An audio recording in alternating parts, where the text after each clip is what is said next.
아멘. 예, 참 신비롭죠. 우리 한 개인들이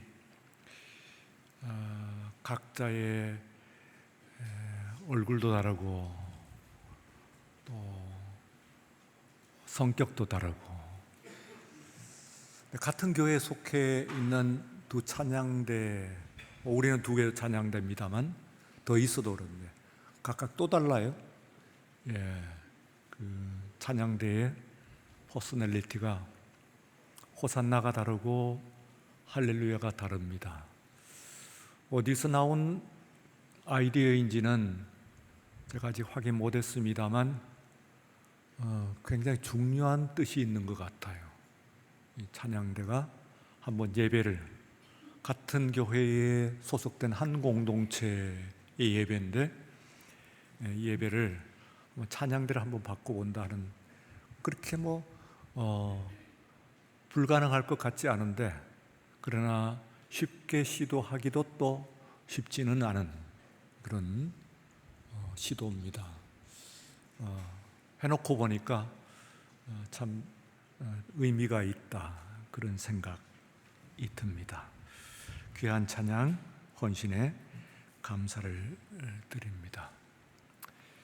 베드로 같은 사람 이라고 하는 제목입니다. 이 베드로라고 하는 사람은 원래 그의 이름이 시몬이었어요.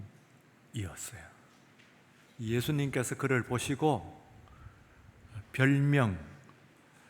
별명이라기보다는 이름을 계명을 해주셨는데, 이제 말하자면 베드로라고 하는 이름입니다. 헬라어에는 페트로스 하는 이름을 베드로라고 했는데, 원래 예수님께서 생활하시던 때에 유대인들이 쓰던 생활 언어는 아람어라고 되어 있습니다. 아람어, 일종의 히브리어의 방언이라고도 볼 수가 있는데 아람어예요. 예수님께서 아람어를 쓰셨기 때문에 실제로 그를 페트로스라고 부르지는 않으셨고, 케파스, 우리 성경에 게바로 되어 있습니다. 케파스라고 부르셨어요. 그래서 예수님께서 부르신 이 케파스 하는 아람어가 바위, 반석, 그런 뜻입니다. 후에 제자들이 성경을 기록을 할 때에 이 성경을 헬라어로 기록을 했어요. 헬라어로 기록을 하면서 번역을 했어요. 이름이라고 하면 원래는 번역을 하지 않는 겁니다.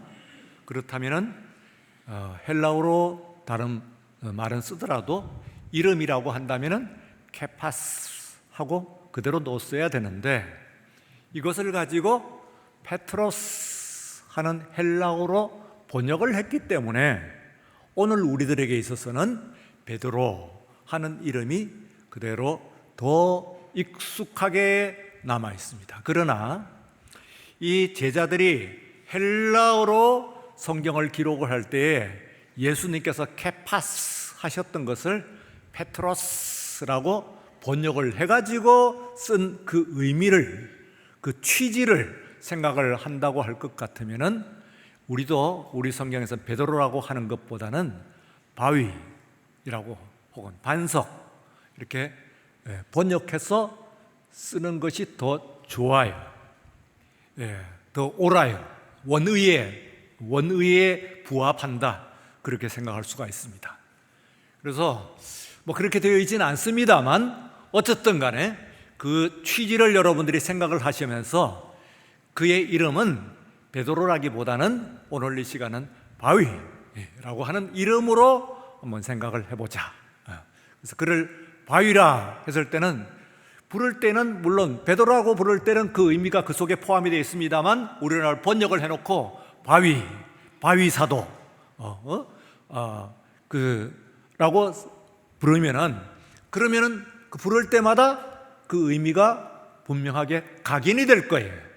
우리한테 그는 바위 같은 사람이구나, 바위였구나. 아니, 바위 같은 사람이 아니라 너는 베드로라, 너는 케파스라, 너는 바위다, 그렇게 말씀하셨으니까 그는 바위였다.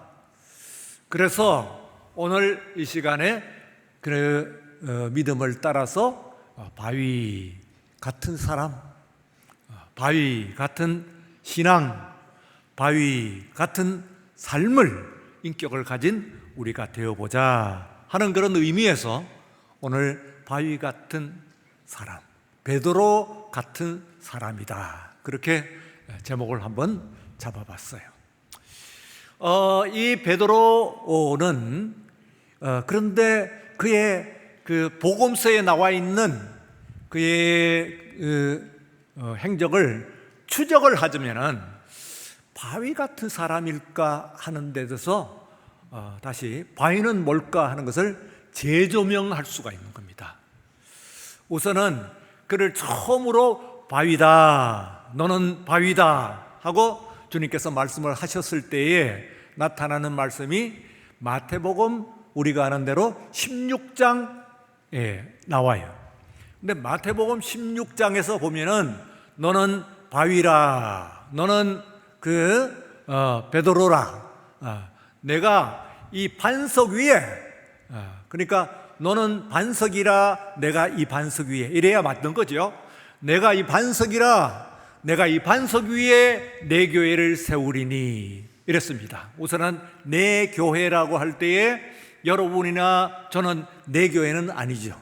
최소한 우리 교회고 더 본질적으로는 주님의 교회다 하는 철저한 의식을 우리가 가져야 됩니다.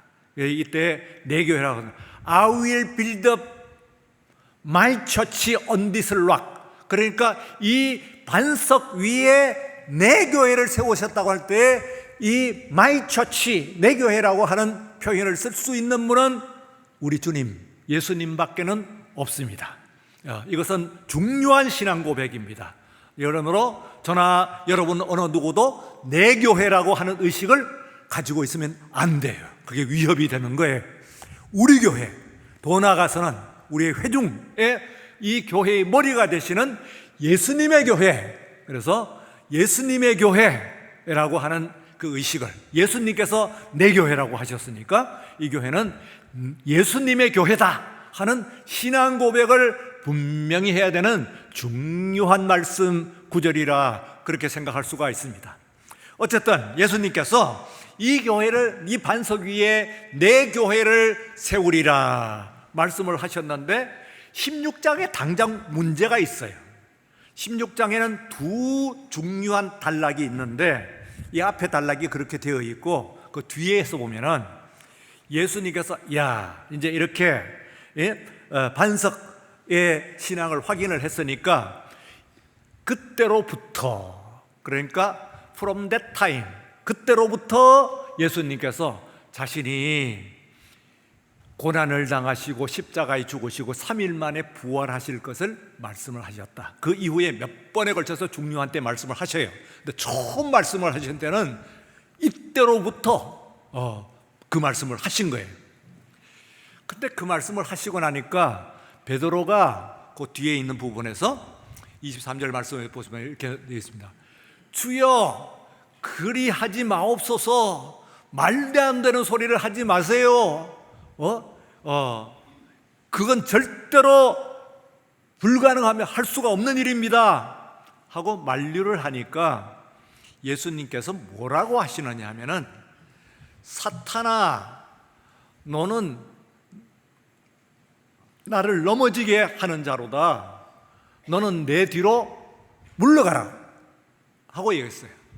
그러니까 그게 같은 장에 바로 붙어 있는 그 말씀이에요. 그래서 이 사도 베드로를 향해 가지고 방금 너는 바위다, 내가 그 바위 위에 내 교회를 세우겠다 하셔놓고 앞에 두지도 않고 내 뒤로 물러가라, 꺼져라 하고 말씀을 하시고 너는 심지어는 그를 향해 갖고 사탄아라고 호칭을 합니다.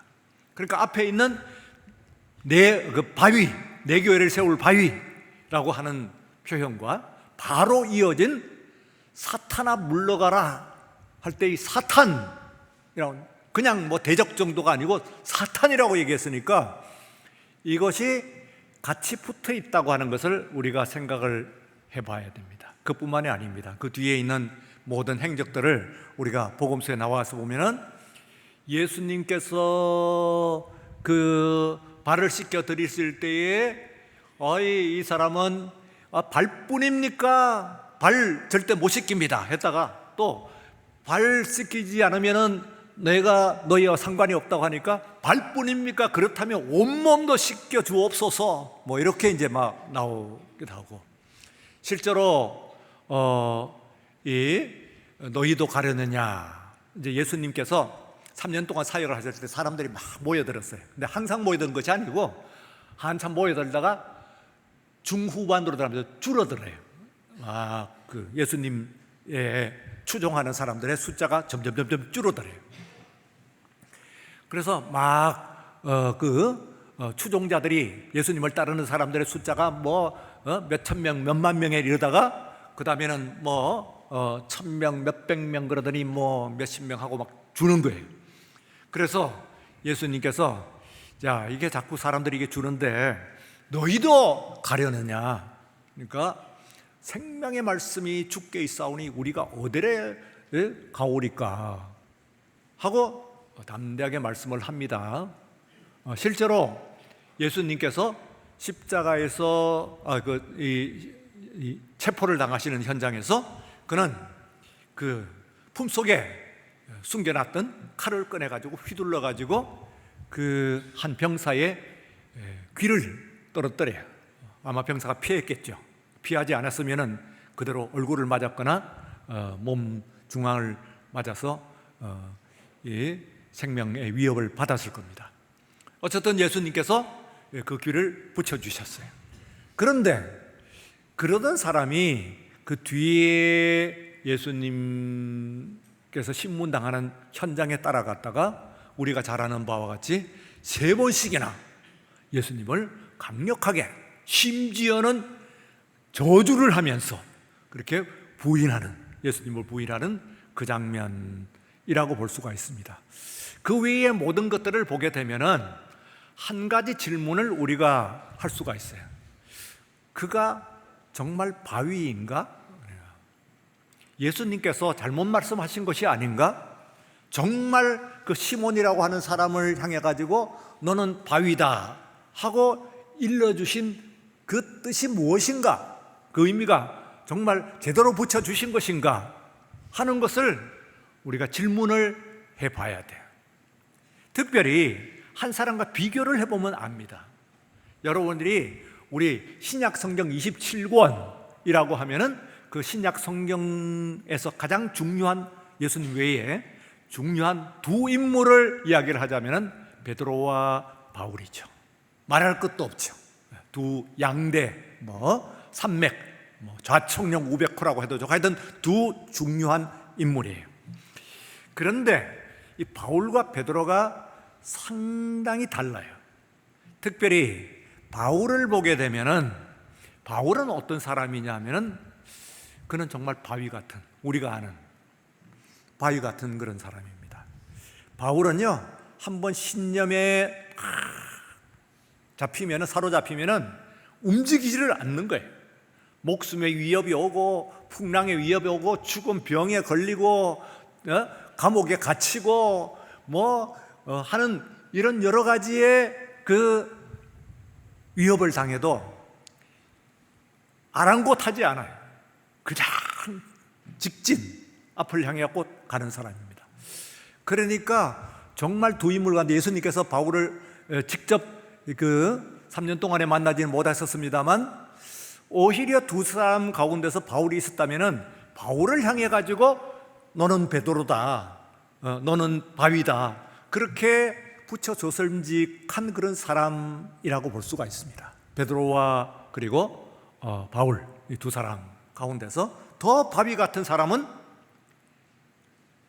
바울이에요. 그렇게 읽혀져요.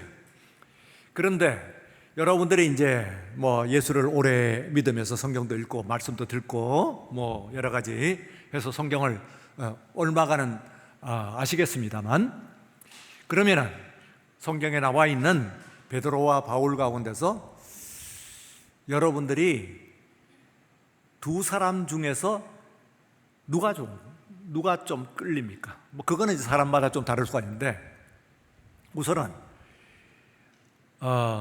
뭐 다른 사람은 생각할 것 없이 여러분들 한 사람 자기의 인생을 살잖아요. 그러면은 내가 바울 같은 사람일까, 두 사람 중에는 베드로 유형일까, 바울 유형일까, 베드로 유형일까 한번 물어보세요. 그러면은 제가 생각하기에는 대부분은 베드로가 쪽일 것 같아요. 바울은요, 그대로 그냥 직진이 한 번도 변하지 않고 아무런 위협이나 고통이나 오더라도 흔들리질 않아. 그런데 처음 바위 위에서 사탄으로 왔다 갔다 하는 것처럼 사실 그의 삶은, 그의 신앙은 흔들립니다. 왔다 갔다 해요. 그러면 우리가 생각할 때 바위라고 하는 것은 그런 데 붙이는 게 아니잖아요. 그런 것에 흔들리지 않고 꿋꿋해야 바위지. 그러니까 오히려 바울이 바위 같은 신앙이지 베드로가 바위 같은 신앙이다, 그렇게 이야기하기는 조금 거리가 있는 것 같다, 그렇게 생각을 할 수가 있는데, 그렇다면은 예수님께서 그에게 주신 그 바위라고 하는 이름은 취소되어야 될 것인가? 근데 여기에 깊은 의미가 있어요. 자, 여러분, 우리가 바울 같으면 좋겠죠. 그러기를 원하지만은 그거는 100에 하나도 아니고 뭐 만이나 10만원이 하나도 나오기 어려워요, 사실은요. 바울 같은 신앙을 가지고 있는 것은 그렇게 쉽지 않아요.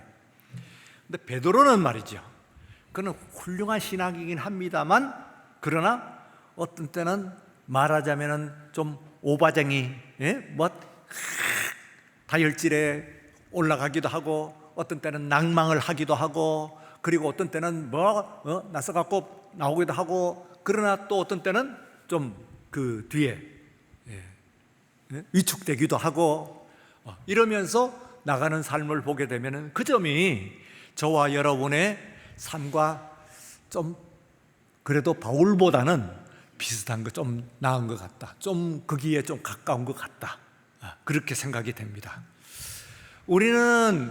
바울은 말하자면은 회심 이후에 실수가 없어요. 한마디로 말하면 실수가 안 나와요. 그런데 오히려 베드로는 부르심 받은 이후에도 실수가 자주 나오죠. 심지어는 갈라디아서에서 바울이 이야기하고 있는 일화를 여러분들이 아시죠? 보시면은 안디옥 교회에서 바울과 베드로가 만났습니다. 베드로는 자기의 목회지를 벗어난 거예요, 사실은요. 그러니까 예루살렘을 벗어나 가지고 안디옥에서 바울을 만난 거예요. 그래서 이제 두 사람이 그게 안디옥에 있는, 그것도 그리스도인들이죠, 교인들하고 식사를 하는 거예요. 전에 말씀을 드렸죠. 유대인들에게 있어서는 식사는 곧 예배입니다. 예배는 곧 식사이고 식사가 곧 예배예요. 그 사람들 식사가 굉장히 중요해요. 그런데 같이 정겹게 아주 도란도란 이 식사를 하고 있는 중인데 보고가 옵니다. 저 예루살렘 교회에서 사람들이 지금 여기 당도했답니다 하는 얘기예요. 그러면 사도 베드로로 보면 자기 교인이잖아요. 베드로 목회자가 목회하는 교회의 교인이잖아요. 그러니까 얼마나 반갑겠어요. 그런데 이 베드로가 그 자리에서 식사를 하다가 숟가락을 내동댕이 치고 커튼 뒤에 몸을 숨깁니다. 왜?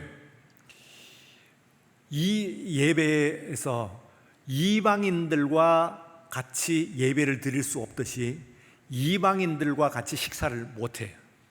분명히 같이 식사하고 있는 사람들이 그리스도인들이에요. 그런데 아직까지 유대교적인 입장에서 보면 이 사람들이 이방인이에요. 이 사람들과 같이 식사를 하게 된다고 하면은 그게 문제가 되는 상황이에요. 논란거리가 돼요. 아, 목사님이 말이야 다른 데 가가지고는 글쎄 뭐 이런 이제 이야기가 됩니다. 그래서 이 사람이 급히 자리를 떠가지고 뒤에 숨기니까 사도 바울이 그를 몹시 야단을 쳐요. 네가 그러고도 목사냐? 응? 그게 떳떳지 못했을 것 같으면은 아예 밥을 먹지 말든지, 밥을 먹었으면은 그러면은 당당하게 자신을 보이든지. 이게 무슨 추태냐? 이게 무슨 비겁한 형태냐? 하고 야단쳤다고 하는 아주 그 민감한 일화가 갈라디아서에 그들이 있어요. 그러면 그런 모습들을 전부 합해가지고 말하자면 이게 이제 뒷이야기인데, 이 뒷이야기는 뭐 이 커튼 뒤 비하인드 스토리는 아니고 애프터 스토리죠. 후일담입니다. 이런 이제 말하자면 후일담들을 전부 합하게 되면은 그러면 베드로가 좀 나와요. 베드로라는 사람은 어떤 사람인가? 근데 그는 정말 바위인가?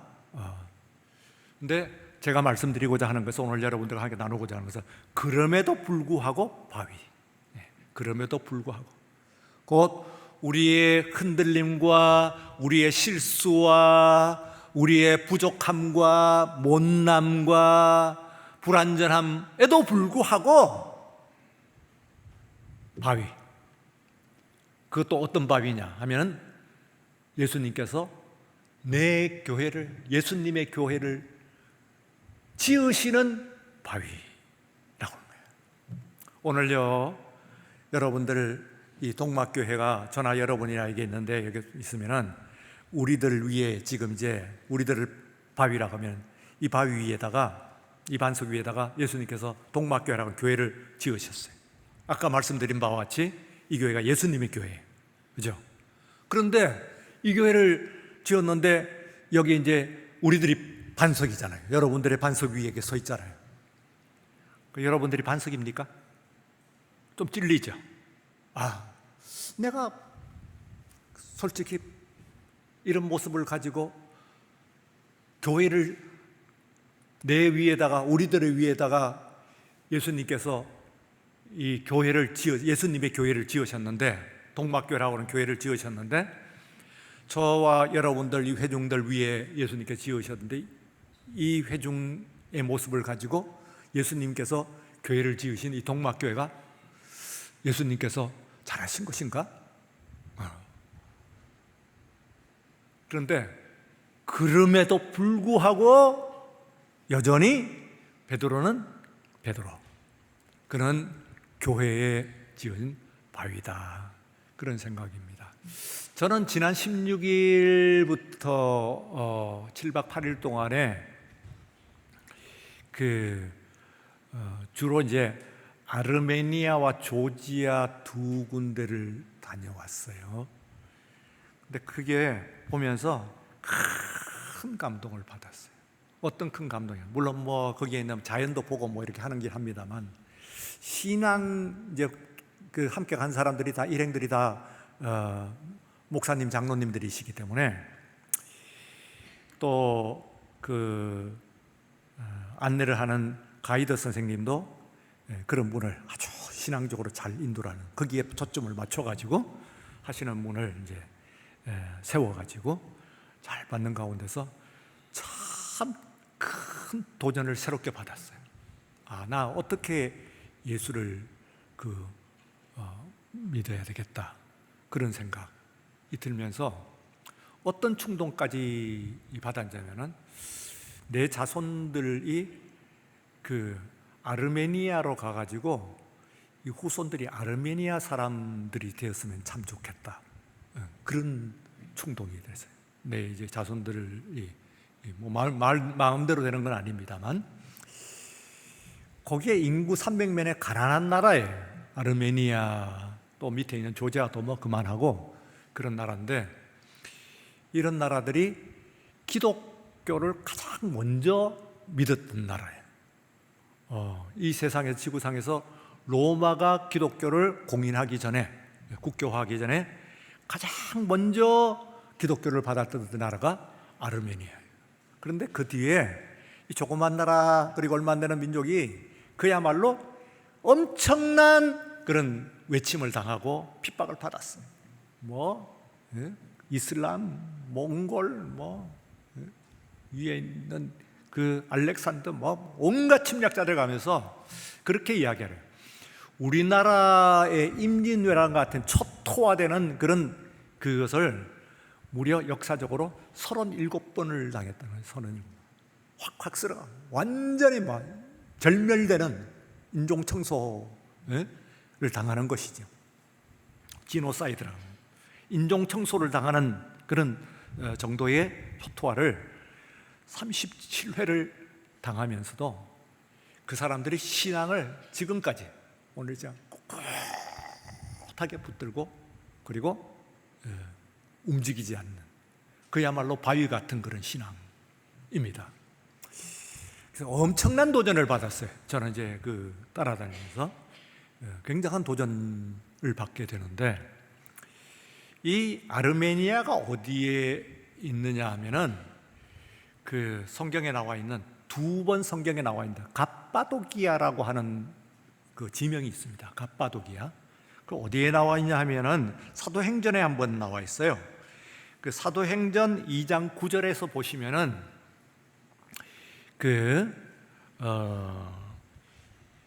우리는 바데인과 메데인과 엘람인과 또 메소포타미아인과 유대와 그리고 갑바도기아라고 하는 얘기가 나요.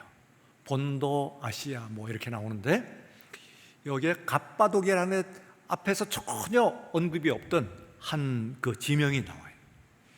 그런데 여기에서만 나오는 게, 그러니까 이때는 사도행전에 예루살렘에서 오순절 성령이 강림을 하실 때 사람들이 막 모여가지고 그 시장할 때 그때 모였던 사람, 갑바도기아 사람들이 왔다 하는데 갑바도기아가 어디지? 근데 한 번 나옵니다. 그 뒤에 이 베드로 전서가 한 번 더 나와요. 베드로 사도가 베드로 전서와 후서를 쓰면서 베드로 전서 후서의 총 시작이 있죠. 시작에서 보게 되면은 베드로전서 1장 1절이죠. 말하자면 거기 보면은 본도, 갈라디아, 갑바도기아 이렇게 나옵니다. 여기 이제 붙어 있는 곳인데요. 갑바도기아의 그 서쪽이 본도고 갈라디아가 북쪽이고 그리고 동쪽이 소위 아르메니아입니다. 아르메니아. 근데 거의 조금만 더 가면, 물론 그건 이제 티르키예라고 하는 나라의 국경으로 끊겨 있어서 그렇지, 아르메니아에서 조금 더 가면, 서쪽으로 조금 더 가면 갑바도기아예요. 제가 무슨 말씀을 드리려고 하냐면은 여기 있는 것이 갑바도기아 권역, 그 신앙에 소속되어 있는 지역이다, 그 말이지. 그건 무슨 얘기냐면 베드로 사도가 전설은 이제 다 있잖아요. 로마로 가고 이런데, 전에 제가 한번 말씀드리면 로마서 16장에 보면은 사도 바울이 로마서 16장 로마서라고 하는 편지를 마치면서 거기 있는 사람들이 안부를 전합니다. 근데 거기에 보면은 총 37명이 나와요. 37명의 그 사람들의 명단이 쭉 나오고 있어요. 여성이 9명 나오고, 근데 대부분 보면은 몇 명 빼고는 잘 알지 못하는 사람들, 거기만 나오는 사람들이 많이 나오죠. 페베를 비롯해갖고 이런 나오는데, 중요한 게 있어요. 안 나오는 이름이 있어요. 안 나오는 이름이 베드로예요. 바울은 이제 베드로를 베드로라고 부르지 않았어요. 바울은 게바라고 불렀습니다. 케파스. 그러니까 게바라고 하는 이름이 거기에 안 나와요. 그럼 무슨 이야기냐 하면은 바울이 로마서라고 하는 그 편지를 로마 교회에 보내면서 무려 마지막에 안부 인사를 하는데 37명이나 되는 명단, 그 중에서도 상당한 많은 사람들은 우리가 그곳에서만 있는 그런 정도로 아주 디테일한 이름들이 나오는데, 거기에 게바가 나오지 않는다는 이야기는 사도 바울이 개발을 아주 무시했거나, 만약에 베드로 사도가 로마 교회를 전설대로 지었다면, 그러면 매우 무시했거나, 아니면은 그 편지를 보냈을 때에 세워져 있는 로마 교회는 베드로와는 관련이 없는 것으로 판단할 수가 있는데, 저는 뒤쪽이에요. 그러니까 뭐 그건 사람마다 이제 다르서 있는데, 저는 뒤가 분명하다고 확신을 해요. 어쨌든 그거는 이제 뭐 나와 있는 것은 아니기 때문에 확신, 어쨌든 간에 어떻게 로마 교회, 로마서는 사도 바울이 다른 데는 다 자신이 세운 교회인데 로마 교회는 자신이 세우지 않은 교회예요. 다른 교회는 다 다녀온 교회인데 여기는 아직까지 가지 않은 상태, 로마서를 보낼 때는 로마에 아직까지 가지 않은 상태예요. 가본 적이 없는 상태.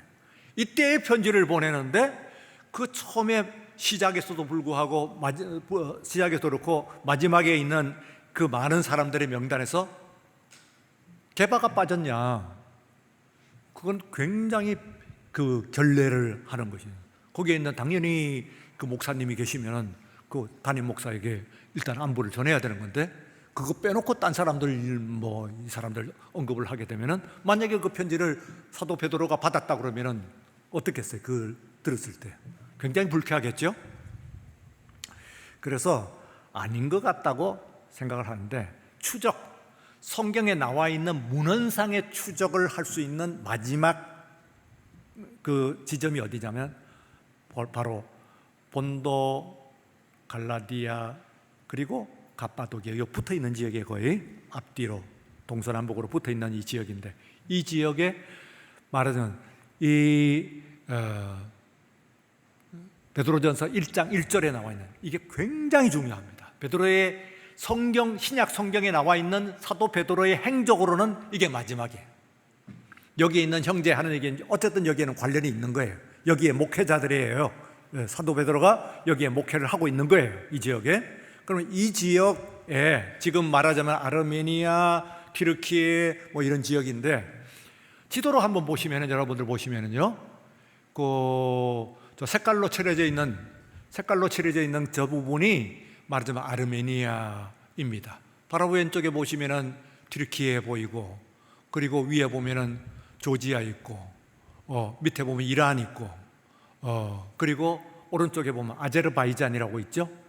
둘러싸여 있는 내륙 국가들이에요. 이 두 나라가 바다가 없는 나라들이죠. 그러니까 그만큼 또 열악하죠. 바다가 없으면은 뭐 땅이 아무리 넓어도, 땅도 넓지도 않습니다만, 조지아는 좀 넓어요.